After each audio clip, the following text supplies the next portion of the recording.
November 24th, 1971, the night before Thanksgiving. A man in a dark suit and sunglasses boards Northwest Orient Airlines, Flight 305 in Portland, Oregon.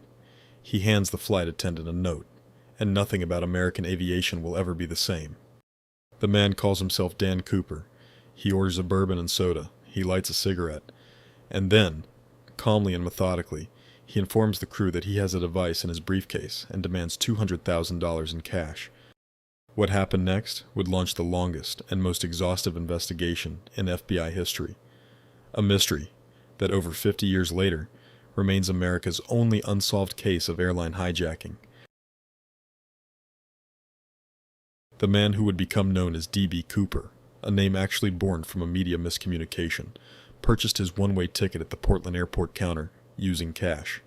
No identification, no return flight, just a man with a plan. Witnesses described him as remarkably composed, mid-40s, around 5'10", 170 pounds. He wore a black raincoat over a dark suit, a narrow black tie fastened with a mother-of-pearl tie clip. He looked by all accounts like a businessman. Flight attendant Florence Schaffner later recalled that Cooper was polite, even courteous. He paid for his bourbon. He tipped. He never raised his voice. The calm precision of his demeanor suggested someone who had rehearsed this moment many times. What struck investigators most was Cooper's apparent knowledge of aviation. He knew the Boeing 727's rear staircase could be lowered in flight. He knew the aircraft's range and fuel capacity. He specified the exact type of parachutes he wanted. This was no amateur. Some profilers believed Cooper had military parachute training, possibly airborne forces or special operations. Others suggested he may have worked in aerospace or commercial aviation. The truth is, nobody knew, and that was precisely the point. He chose Thanksgiving Eve, one of the busiest travel days of the year, when airports were chaotic and security virtually non-existent. In 1971, there were no metal detectors, no baggage screening, no passenger identification requirements. Cooper exploited every gap in the system. Flight 305 departed Portland at 2:50 p.m., bound for Seattle.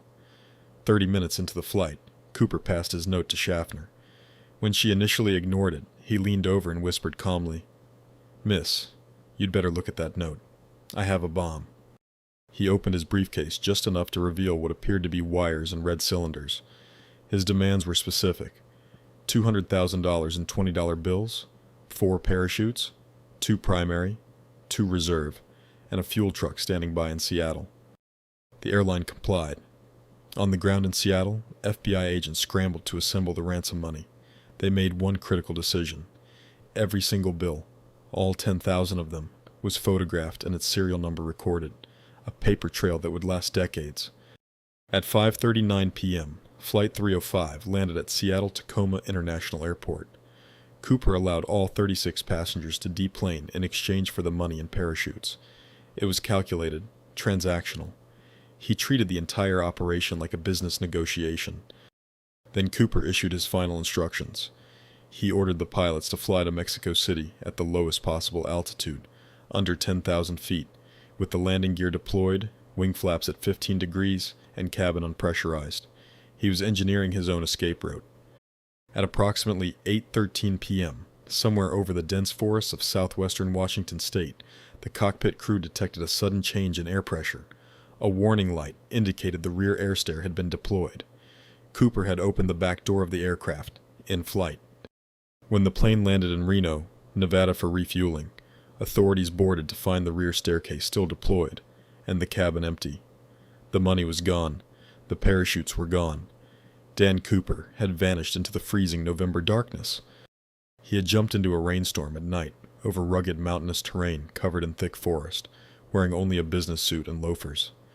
The temperature outside the aircraft was approximately 7 degrees below zero. It was either brilliant or suicidal.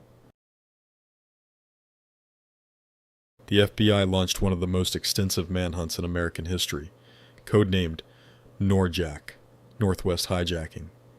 Within hours, military helicopters, search planes, and ground teams descended on the suspected drop zone, a vast wilderness area in southern Washington. Hundreds of FBI agents combed through thousands of square miles of forest, ravines, and riverbanks. They interviewed witnesses, checked hospitals, and distributed Cooper's composite sketch to every law enforcement agency in the country. They found nothing. The only physical evidence recovered from the aircraft was a black clip-on tie, a mother-of-pearl tie clip, 8 cigarette butts from Cooper's seat, and partial DNA samples, none of which led to a confirmed identification. The serial numbers of the ransom bills were distributed to banks, businesses, and casinos across the country. Agents monitored financial institutions for years. Not a single bill surfaced in circulation. $200,000 had simply disappeared with Cooper. Then, in February 1980, a pivotal discovery. An 8-year-old boy named Brian Ingram was digging a campfire pit on the banks of the Columbia River near Vancouver, Washington. He unearthed 3 bundles of badly deteriorated $20 bills, totaling just under $6,000. The serial numbers matched Cooper's ransom, but the discovery raised more questions than answers. How did the money reach the riverbank? Was it washed downstream? Buried deliberately? Had Cooper perished in the jump, his body and the cash scattered by the river's current? Forensic analysis of the bills suggested they had been in the water for a considerable time, but geological studies of the sand layers indicated the money was deposited on that beach sometime after 1974, 3 years after the hijacking. The timeline didn't add up. Over the decades, the FBI investigated more than 1,000 suspects. Each one was eventually eliminated. The case became an obsession, not just for law enforcement, but for amateur detectives, journalists, and treasure hunters across the country. One of the most compelling suspects was Richard Floyd McCoy Jr., a Vietnam War veteran and experienced paratrooper who carried out a strikingly similar hijacking just 5 months after Cooper's. McCoy was caught, convicted, and later killed during a prison escape. The FBI officially ruled him out. Another suspect, Robert Rackstraw, a decorated Army veteran with parachuting expertise, was investigated extensively by both the FBI and independent researchers. He reportedly made cryptic claims and seemed to enjoy the attention, but definitive proof never materialized. In 2011, a woman named Marla Cooper came forward claiming her uncle, Lynn Doyle Cooper, had confessed to the hijacking on his deathbed. The FBI tested DNA from the tie left on the plane, but could not confirm a match. Another dead end. Independent investigator Tom Colbert spent years building a case against Rackstraw, filing lawsuits to force the FBI to release documents. Citizen sleuths used particle analysis on Cooper's tie, finding traces of rare earth metals suggesting the wearer may have worked in aerospace or chemical engineering.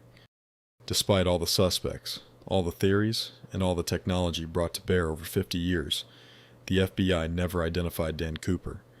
In July 2016, the Bureau officially suspended active investigation of the case, though they noted the file would remain open should credible evidence emerge.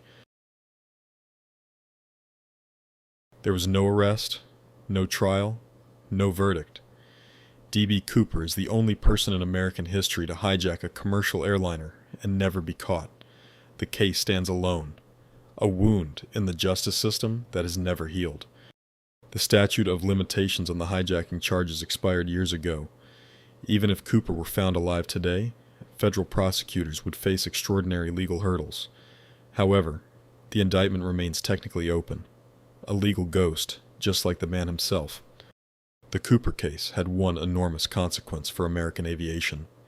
Within months, the FAA mandated what became known as the Cooper vane, a device installed on all Boeing 727s that prevents the rear air stair from being lowered during flight.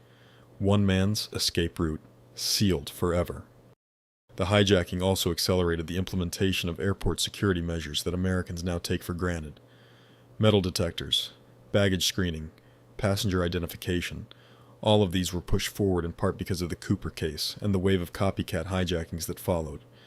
Many former FBI agents believe Cooper did not survive the jump.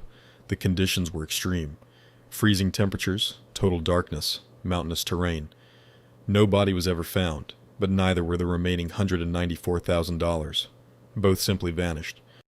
Others believe he landed successfully, buried the money, and walked into a new life. The truth is, without a body, without a definitive identification, and without the rest of the ransom, every theory remains exactly that, a theory. D.B. Cooper has become an unlikely folk hero, immortalized in films, television shows, books, and songs. Every November, a town called Ariel, Washington, near the suspected drop zone, holds an annual celebration called D.B. Cooper Day. The mystery has become a mythology. But beneath the folklore is a real crime that terrorized real people. The 36 passengers on Flight 305 endured hours of fear and uncertainty. The flight crew carried the psychological weight of that night for the rest of their lives. Cooper may be a legend, but his actions had real consequences. In 2021, 50 years after the hijacking, new forensic analysis using advanced DNA techniques and digital enhancement of evidence gave some investigators renewed hope. Private research teams continue to work the case, driven by the belief that modern science can solve what 1970s technology could not. The Cooper case endures because it asks a question that haunts us. Can someone truly disappear? In an age of total surveillance and digital footprints, the idea that a man in a business suit could vanish without a trace feels almost impossible. And yet, that's exactly what happened. Whether D.B. Cooper died in the forests of Washington or lived out his days under a different name, one fact remains absolute. He executed the most audacious hijacking in American history, walked off the back of a flying airliner, and was never seen again. The case remains open. The man remains unknown. Over 50 years, more than 1,000 suspects, and $200,000 in vanished ransom. D.B. Cooper stepped off the back of a Boeing 727 and into history, and no one has ever proven who he was or whether he survived. A new case drops every day. Subscribe so you never miss one.